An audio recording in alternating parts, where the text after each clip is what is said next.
Welcome to my wedding. Everyone come witness my quickie marriage. Molly wanted to say yes, but time waits for no one, so she jokingly declined, her face shining like sunshine.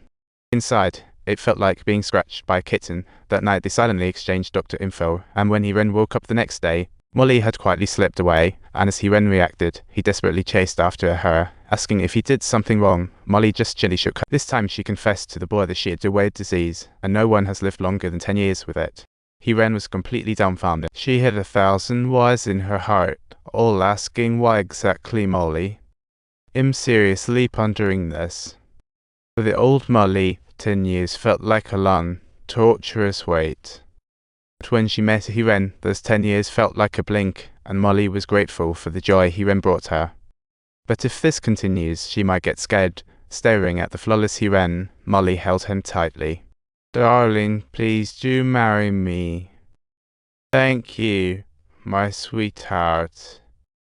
Please hang in there. Molly needs to prepare a guide on how to say goodbye with style.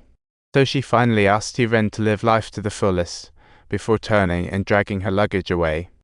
Back home, looking at her mom making her favorite soup, Molly snuggled into her mother's shoulder, tears flowing uncontrollably. If I could have another year to live well, make friends, get married, I want it all, even visit kindergarten to see the kids. I haven't made it yet, and I'm sorry for disturbing you.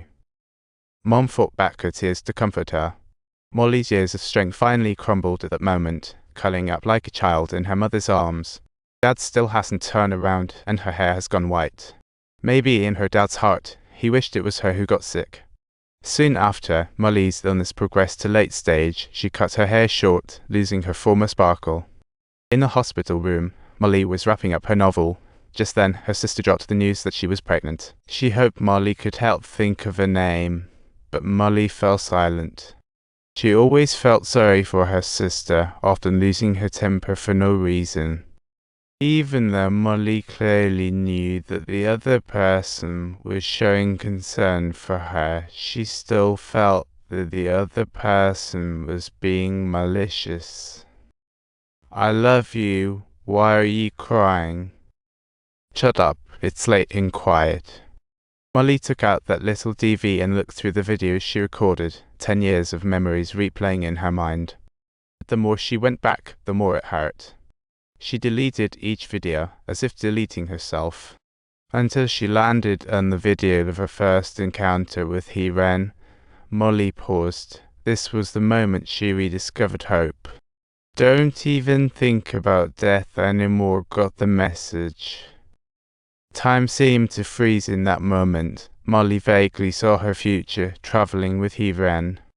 She and Hiren had a wedding, had a little munchkin, witnessing their child's growth together. However, right at that moment, Molly's equipment gave out an alarm sound. She was rushed to the emergency room, while on the other side, Hiren successfully opened her own restaurant. She named the restaurant Molly, and fans showed up for support, including Molly's friend. She gave Hiren the final manuscript written by Molly, reminding her to read it after work. Once Hiren finished her work and opened the manuscript, she read the story of their meeting to its end. Each word revealed Molly's reluctance and love for her, leaving Hiren in tears. At that moment, Hiren no longer wanted to uphold the promise to Molly, rushing on her bike to the hospital. Perhaps even death was touched by this love. It didn't take Molly's life, just let her fall into a coma. After Hiren rushed to the hospital in a hurry, he grasped Molly's hand and, gazing at her haggard appearance, felt a sharp pain in his heart.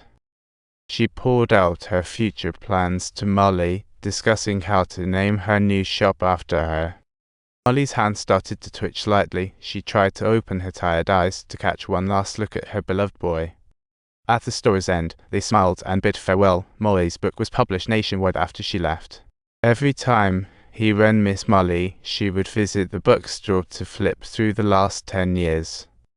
Then she would stroll down the cherry blossom path they once walked, capturing the beautiful scenery just like Molly did. A gust of wind swept through, and amidst the flurry of blossoms she saw their figures holding hands. Not knowing if it was a blur or a deep longing, he then couldn't quite tell. Was this a dream or reality? In that moment, he then finally let go. In the days to come, carry on living well with Molly's hope. Thus the story ends. If you enjoyed the story, please consider subscribing to our channel.